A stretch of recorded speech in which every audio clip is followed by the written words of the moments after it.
آپ سمجھتے ہیں کہ صرف جھوٹ بولنا گناہ ہے، صرف بد نظری گناہ ہے، صرف زنا اور چوری گناہ ہے، اور آپ یہ نہیں جانتے کہ قرآن کو نہ سمجھنے کی کوشش کرنا یا سمجھنے کی کوشش نہ کرنا یہ ان سارے گناہوں سے بڑا گناہ ہے۔ آپ انجینئر ہیں، بڑے خوش ہیں کہ میں انجینئر ہوں، آپ ڈاکٹر بن گئے، بڑے خوش ہیں کہ میں ڈاکٹر ہوں، آپ تاجر بن گئے اور آپ خوش ہیں کہ میں تاجر ہوں،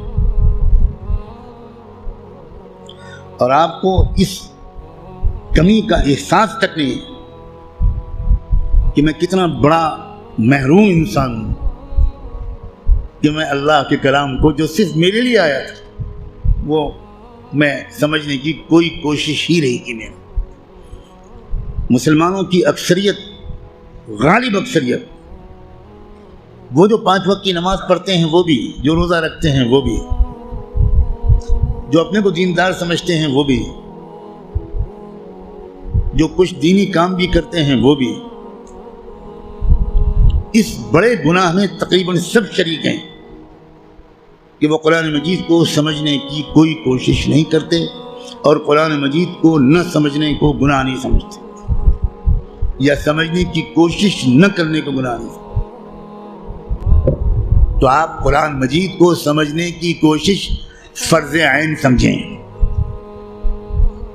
اور قرآن کو اب تک سمجھنے کی کوشش نہ کرنا یہ کبیرہ گناہوں سے بڑا گناہ سمجھیں۔ اور رمضان کا مہینہ جو گناہوں سے توبہ کرنے اور معافی مانگنے کا مہینہ ہے، اس میں سب سے زیادہ اس گناہ سے توبہ کریں۔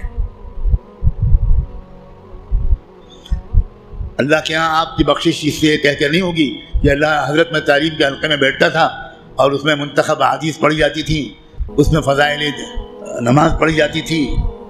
یہ منتخب احادیث اور فضائل نماز اس لیے پڑھی جاتی ہے تاکہ قرآن پڑھنے کا، سمجھنے کا شوق پیدا ہو۔ اور اگر کوئی کتاب قرآن مجید کے سمجھنے کی کوشش کے راستے میں ایک رکاوٹ بنتی ہے تو میں کہنے کی ہمت بھی نہیں کرتا، ضرورت بھی نہیں سمجھتا کہ وہ کتاب یا اس کتاب کو یہ درجہ دینے والا اللہ کے ہاں کدھر کھڑا کیا جائے گا۔ رسول اللہ یہ شکایت کریں گے قیامت کے دن، یہ سن لیجیے، یہ قرآن میں آیا ہے، اور شکایت کیا کریں گے؟ یہ نہیں کہیں گے کہ ان کی ٹوپی 4 کونوں کی نہیں ہوتی تھی، یہ شکایت نہیں کریں گے رسول اللہ مسلمانوں کی جن کی داڑھی چھوٹی تھی۔ رسول اللہ شکایت کیا کریں گے کہ اللہ یہ ہے میری قوم جس نے قرآن کو چھوڑ دیا تھا۔ آپ جس کی شفاعت کی دعائیں کر رہے ہیں وہی آپ کے خلاف اللہ کی عدالت میں مقدمہ دائر کرے گا۔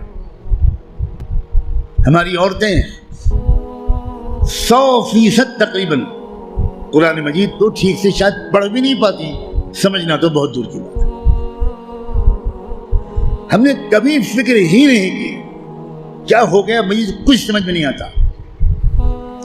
قرآن صرف تلاوت کے لیے نہیں آیا ہے۔ اول تو کتنے لوگ سال بھر تلاوت کرتے ہیں وہ آپ خود جانتے ہیں، لیکن میں کہتا ہوں اگر آپ سال کے روزانہ تلاوت بھی کرتے ہیں تو ایک بہت نیک کام آپ ضرور کرتے ہیں، لیکن قرآن کا حق صرف تلاوت سے ادا نہیں ہوگا۔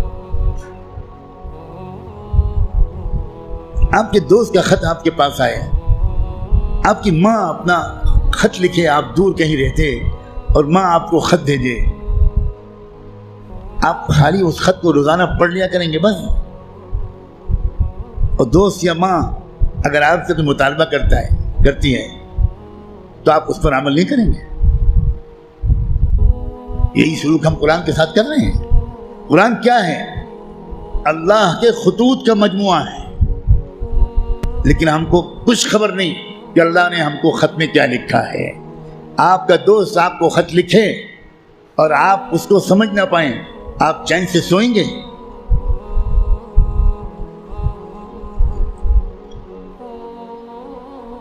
کسی کمپنی کا اشتہار آپ نے دیکھا، آپ نے اس کو اپنی درخواست بھیجی، وہاں سے جواب آیا، جواب ایسی زبان میں ہے جو آپ نہیں جانتے، آپ اس دن کھانا کھائیں گے اس خط کا مضمون سمجھنے سے پہلے؟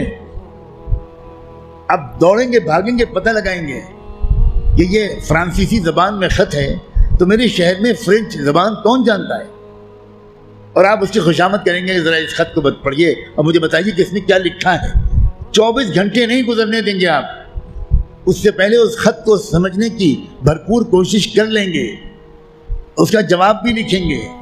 لیکن قرآن ہے کہ 60 سال سے آپ کو پکار رہا ہے، اللہ کا خط ہے کہ 70 سال سے آپ کو آپ پاس آ رہا ہے، لیکن آپ نے ایسے کان بند کر رکھے ہیں، ہمیں کوئی دلچسپی نہیں اللہ کے خط سے، اللہ کہتے رہیں ہمیں کوئی دلچسپی نہیں، ہم بہت مشغول ہیں، ہمارے پاس فرصت نہیں ہے، ہم بڑے کامیاب تاجر ہیں، ہم اسٹوڈنٹ ہیں، ہم پروفیسر ہیں، ہم ڈاکٹر ہیں، ہم انجینئر ہیں، ہم پولیٹیکل ایکٹیوسٹ ہیں، ہم جرنلسٹ ہیں، ہم اخبار میں کام کرتے ہیں، ہم کہاں قرآن کا ترجمہ پڑھ پائیں گے؟ بھئی ہمارے پاس کہاں اتنا وقت ہے؟ بھگتنے کا ہر وہ انسان، ہر وہ مرد اور عورت جو قرآن مجید کو سمجھنے کی کوئی کوشش نہیں کرتا اور قرآن کے مطابق اپنے آپ کو ڈھالنے کی کوئی سیریس کوشش نہیں کرتا، خون کے آنسو روئے گا وہ شخص، خون کے آنسو روئے گا۔ ایسا شخص تو جب قرآن کی تلاوت کرتا ہے تو قرآن اس پر لعنت بھیجتا رہتا ہے۔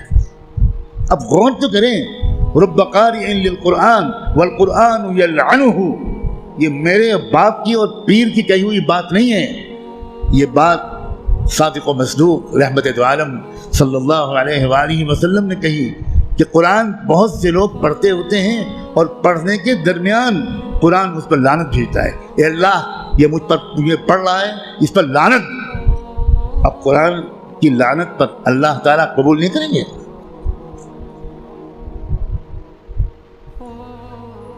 جو توہین قرآن کی ہم نے کی ہے، جو بے عزتی قرآن کی ہم نے کی ہے، اس کے حساب سے ابھی مسلمانوں کی اتنی پٹائی نہیں ہوئی جتنی ہونی چاہیے۔